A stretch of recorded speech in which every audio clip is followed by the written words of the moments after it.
All right, welcome back, everybody. Here we go. Week 14, playoffs next week. It's exciting times. Okay, so we'll jump into the standings right away, but before we get there, I'll kind of run down who's already in the playoffs. I'm going to try and go through the scenarios with the scores and kind of just pick out, the advantages, the tiebreakers with the points for and stuff. So we'll quickly cover that, and then we'll hop into the matchups because there's some good ones this week with some playoff implications. Before we do that, again, first place in our league in the regular season wins their money back, so they get their $100. First place in the playoffs and takes home the trophy, obviously, and gets $600. Second place finish in the playoffs gets you $350. And third place gets you 150. So everybody kind of makes money. And this way too, if the guy who does all the work gets first place during the regular season goes out first round, well then, hey, at least they get their money back in the $100, right? So it's kind of fun, right? So, and then whoever finishes fifth place after the playoffs gets to choose their draft pick. So we'll see what comes in the next few weeks and how that affects us for going into next year. But at first, let's finish off week 14. So, standings. So, we got Dallas top of the standings. He won last week. We got Tom right there with him with 3 wins in a row. Tom's about 60 points behind. So, depending how the week goes, if they both win, if Tom outscores Dallas by, 60 points? 59 and change, right? So then Tom would jump to first place and take home that nice $100 and get the matchup with 8th place. If you're looking at the two guys at 8 and 5, if say both Dallas and Tom lose, if Jeremy and I both win, I have 371 more points than Jeremy in the points for, and I have 230 points more than Dallas. So I would jump from third to first if I won and the two guys above me lost. And that's kind of all there's on the line of that top 4 there. And as you see by the asterisks on those top 4 teams there, we've already made the playoffs. And it'll be interesting to see where we end up, right? So just quickly going back, like I said, Tom won 3 in a row to get there. I won last week. I was a little nervous about that, but I did pull it off. Jeremy lost to drop to 8 and 5, so that made it hard for him now to get first place overall. So we'll see what kind of matchup he ends up with. Sunil's down there in 5th place with, like I said before, the second most points for, second most points against. So he's had a rough go of it this year, making, that's why he's 7 and 6. So he is tied there with Ty and a 470 point lead in points for. So that's huge. So obviously he'll be ahead of Ty if they end up with the same record. And then again, depending on how Jeremy does, Sunil could catch Jeremy and then jump Jeremy in the standings too. And then I got about 100 points on Sunil. So unless my team, puts up 90 points and he puts up 200, I would still be ahead of Sunil if we end up with the same record. Then we have the most interesting group. We have 3 teams at 6 and 7. All battling for a playoff spot. But if you see Ty at 7 and 6 has the least points for in the whole league. So if he loses in all 3 of those teams, as in Rob, the Buddies, and Dave, Ty would drop to the bottom and fall out of the playoffs, and then Rob, the Buddies, and Dave would jump ahead of him and move into the playoffs. So Ty's got to win, or he's probably got a good chance of being out of the playoffs unless all 3 of those guys lose or 2 of them lose, right? So big week for Ty. Then at the bottom, we have Jen at 5 and 8. She's technically not mathematically out of it. If 3 of those 6 and 7 teams all lose, and she outscores them so by about 50 points. She can jump into a playoff spot, but otherwise I think she's out. And then at the bottom there we have Wayne at 4 and 6 and Richard in 3 and 10. So if Richard happens to win this week, he's got about a 44 point lead on Wayne in points for. So if Wayne loses, Richard wins, then Wayne would fall to last place. And I don't know Would it matter to either guy? Ninth place gets the first round draft pick, so whichever one of those 6 and 7 teams could end up in ninth, they would get the draft first overall. Or if, Ty dropped all the way down, then he would get the first overall pick. Okay, I think that's everything. Wow, it felt like a lot. Anyway, we might as well hop into these matchups. I'll try to make it quick since I spent a lot of time going all through that stuff. Just double check. There wasn't any big fab offers this week. Oh, Adonai Mitchell was $48. We had Blake Corum for $21, and then a bunch of $0 wins after that. So yeah, there was some decent money spent this week at the end of the year. By the guy in last place. So it's not going to help any playoff team, but we'll see what happens. Maybe he keeps them for next year. Who knows, right? So, okay, first matchup is myself and Richard. So originally I was favored 164 to 162. Now, after Thursday's game, some injuries, got designated out on Friday. So some player changes were at 169 for me to 155 for Richard. So let's see what happened. So we got Jared Goff and Jameson Williams for Richard. Each put up 17 plus points there. So that's pretty good. I took the chance and played Isaac Desla. I was hoping he'd get another touchdown in there or something, but Amon-Ra played, so he was limited a little bit, but I'll take 10 points from typically what would have been my flex play. And then Jake Ferguson got me 11.8 points, which is great, right? So a couple more than projected there as well. So that's why I am still ahead in projection. Quickly looking down the roster, I figured Mayfield will probably be similar to Goff. I think I have a bit of advantage there in receivers with Chase and Ibuka. Compared to like Moore, Watson, Olave. Hopefully that works out. I like Bijan and Cook for me over Tootin and Corum. He'll probably outpace me at tight end there with Trey McBride. And then for our flex, like I'm hoping Higgins is good. Pittman keeps getting around that 10 points or so. DK will be mostly return yards, so we'll see how that works out. And then Brian Thomas Jr. and Adonai Mitchell there for Richard still to go. And then kickers and defense. So he has an option of maybe putting in Darren Waller if he wants to off his bench. And then my bench is all hurt other than Vidal, which I don't feel like playing. I mean, the only person I might take out would be Higgins at this point. But other than that, I kind of like how my roster is this week. That's why I took the chance with Tesla. And like I said, getting 10 points, perfectly happy with me. That would have been a normal flex play if he was playing on Sunday. So I'll take 10 points. So, you know what I don't like to do? I don't like to pick myself. I do have a 14-point lead in terms of projection. I do worry a little bit if some of my guys don't get touchdowns this week that I could be, like 140-ish points or so. So I am worried about that. Because, these guys for Richard, yes, they're not superstars, but they do get pretty consistent scores. The only difference would be if they get a touchdown, that would pop them higher. So, well, I am slightly adverse to taking myself. I do feel that my team will win. I won't say they should win because I don't like that kind of talk, but I'm going to take myself. I wish I didn't, but I'm going to.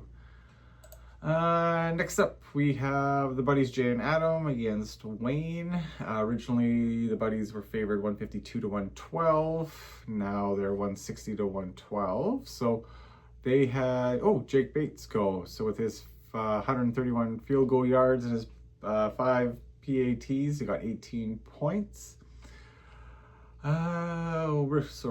Wayne there needs to fill in a bye. Oh, he's got 2 on bye. That's why he's so low. He's got keeping Zach Ertz in, so that's 10 points there, and then throw a Naylor, so that's about another 6.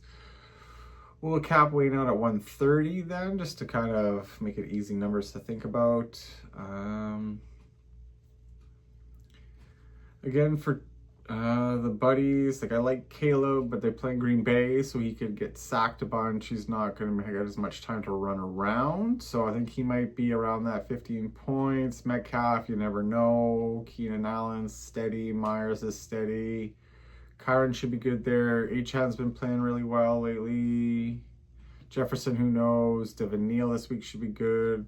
Pollard, I mean, him and Spears are pretty much 50-50, so it might come down to whoever gets a touchdown between the two of them there. So maybe a little less for that. And Houston defense should do well, especially with our point scoring, right? So with the extra yards for 4 and outs, 3 and outs, all that kind of stuff. So it should be better than the Jets against Miami. Yeah, I think so. Let's see.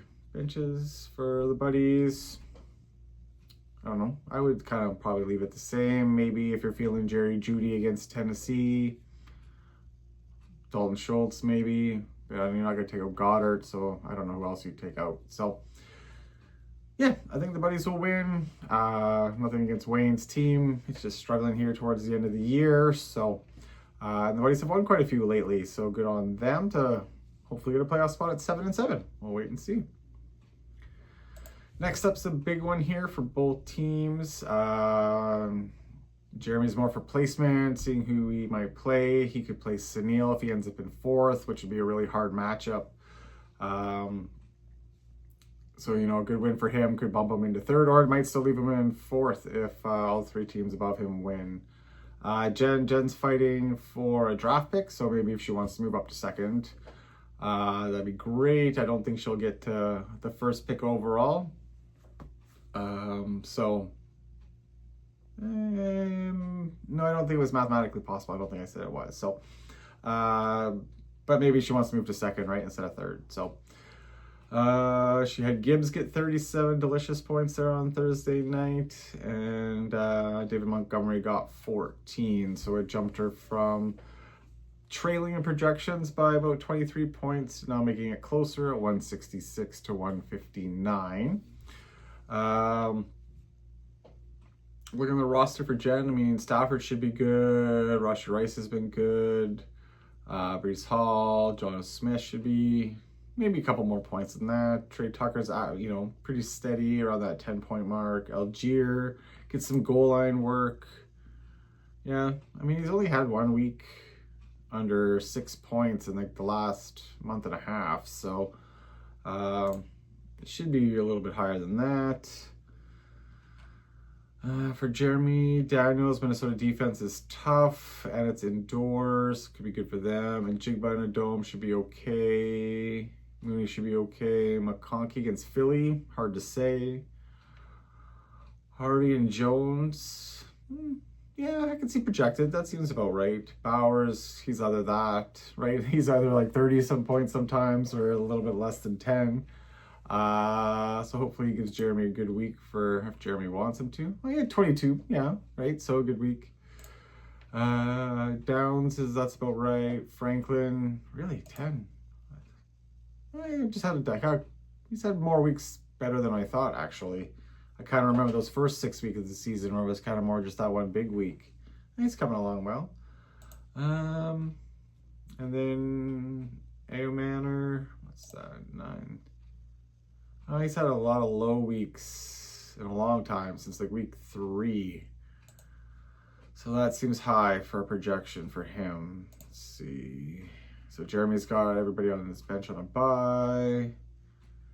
Jen could switch out Love for Stafford, but I wouldn't. And then Zacchaeus, maybe over Shepard or Noel, just to bump it up. But if that's who she's going with, I mean, I didn't really notice Shepard now. Some of the injuries coming back with, what's it, Godwin? Godwin. I was going to say Gibson, but I knew I was wrong with Godwin. Yeah, as much as I'd like to see Jen win this one, just to make sure that Jeremy's not pushing me down the standings, right, if I do lose, I do think Jeremy is going to win this week. Dang it, I'm hoping Jen wins it, but I think Jeremy's going to take this one. Next up, I'm trying to move quicker here. We got Rob and Tom. They're pretty much even now after projections, although Tom was favored by 10 points after or before Thursday. CD and Doc didn't quite get as many points as projected, but still about 18 each, which is pretty decent. Williams, 15. Amon-Ra, 15. Yeah, seems about right. Okay, let's see. Herbert, I heard, might be out this week, or was it last week he was out? Sorry. Well, he played last week, so maybe he is playing now. Well, he's expected to play. Earlier in the week they thought he might be out. Okay, so we got Shakir, Jacobs, AJ Brown, who knows, right? That's the scary. He's been better lately. Judkins should be fine. Mechie's been doing well. Vele in New Orleans. Tom Flowers, as long as he does better than his 4 points. No, 1 point last week. That's what it was. Devonta Smith's pretty steady. Do like Chase Brown and Tyler Warren this week for sure. Debo, who knows? Quinton Johnston. Holy, I can't speak. Quinton Johnston on Monday should be okay. Philly's tough, right? Yeah. Let's see, sorry. And then Pitts. Somebody else was pumping up Pitts. I heard on one of the podcasts this week, said he might be a good sneaky play against Seattle. So, well, as much as I would like that first place spot, and Rob's team is pretty good. He's just kind of been losing lately.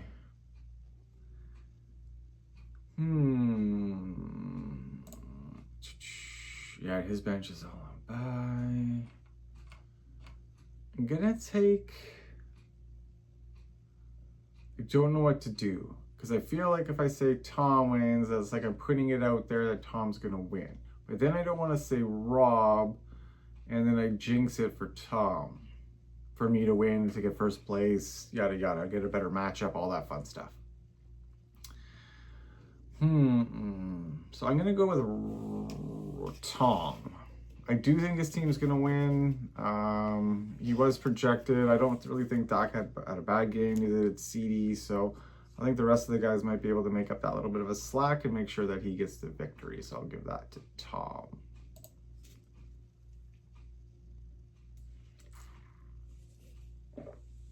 Okay, 2 to go. First place versus 9th, we got Dallas versus Dave. Originally 155 for Dave to 148 for Dallas. Now Dallas is projected to win 164 to 145. Pickens, I looked like he had a good game. I know he had that one. Was it a TD call back? Penalty? Didn't catch the ball in bounds? I just kind of remember something like that, but I could be wrong. And I got coffee on my glasses. Sorry.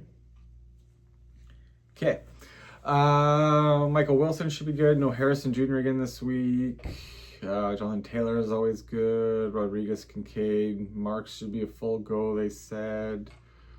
Dallas. Hurts, Puka, Collins, Cortland Sutton are all pretty steady. Walker seems to be getting the ball more and more. Winanga is not a true split, but he does get the ball quite a bit, and he does have been pretty steady in points for about the last 5, so that should be good for Dallas. Kelsey, Pierce, Charbonnet should be all around there. Ooh. Oh, it still got him on the IR. Sorry. I thought maybe he got put on the IR because he didn't come out of the 21-day window. Okay, so Marion Hampton should play. So maybe give him 12 points, just as a rough guess, right? 12. So that would move him up even further to 176. And then Brandon Aubrey had his 246 field goal yards. So we got 25 points there. Yeah, I mean, Dave's missing just a lot of good players, right? He's got Drake May, he's got Darius Slayton, and Tyrone Tracy on bye, right? So that's 3 starters you probably would have had in there who will get more than their replacement this week. Dallas is the first place team for a reason, right? He's got a good team. It's looking good, getting healthy for our playoffs. So that should be good for him. So I do think Dallas is going to win and then win first place overall and play 8th place in the first round of the playoffs. Okay.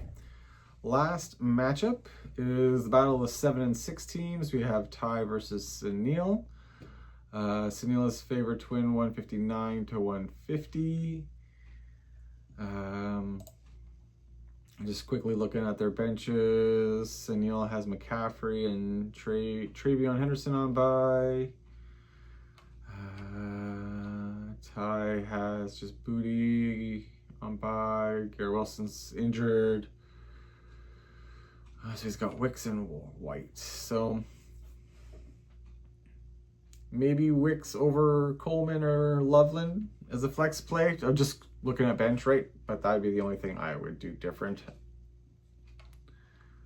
Yeah, I think so. Okay, anyway, back to the top there. I like Allen over Mahomes this week. Addison should be good. But we'll see with JJ. He might get like 2 points here, who knows. Cup's pretty steady. Worthy, I hear some people are saying he's droppable. I don't know if he's droppable, but maybe he gets 8 to 10 points. Genty should be all right. Irving should be all right. Strange is getting the ball lots. Fannon's good, and Coleman you don't know, and Loveland, right? So that's the only reason why I say maybe you put Wicks in over one of those guys. Sunny day in Chicago. It's cold though. Who knows? For Sunil, I like Dobbs. I like Devonta Adams. Terry McLaurin's back in a dome, so that should be okay. It's getting winter, so Derrick Henry just thrives, right? ETN does well lately, or all season, sorry. Andrews got the big contract. Swift is, like I said, splitting time with Monangai, but he's still getting the ball quite a bit. It's not going to load. Oh, there it goes. Yeah, 20 points last week, a small week of 2 before that, but then before that he was pretty good, 10 plus points every week. Godwin, if we didn't have a dropped ball in the end zone, he would have had a nice touchdown last week. Higgins is back, it looks like, so. I mean, Sunil is the top point scorer. He's got all his players pretty much, other than the 2 running backs. And the guys he's got in there aren't terrible, so he should be all right. I like players on Ty's team. I didn't realize he was the lowest point scorer in the league. But, some good players here. But, it's mixed, right? Like I said, Worthy's been struggling lately. Addison might have a down week with JJ. Coleman's hot or cold, right? He's usually around that 7-8 points, sometimes less. Yeah, I'm gonna give this one to Sunil. I think Sunil's gonna pull this one out. Move to 8 and 6, and then it all depends how Jeremy and I do. He could finish as high as 4th, I guess. And see who he ends up playing. But if he loses, he could be 7th. 6th, 7th, depending how, he could be 7th. Anyway, okay. Running through the matchups, I have myself, the buddies. I think I took Jeremy, but I want Jen to win. I took Rob, Dallas, and Sunil. Have a great weekend, everybody. Good luck out there, and we'll talk playoffs next week. Take it easy, like, subscribe, share, all that fun stuff. See you later. Bye.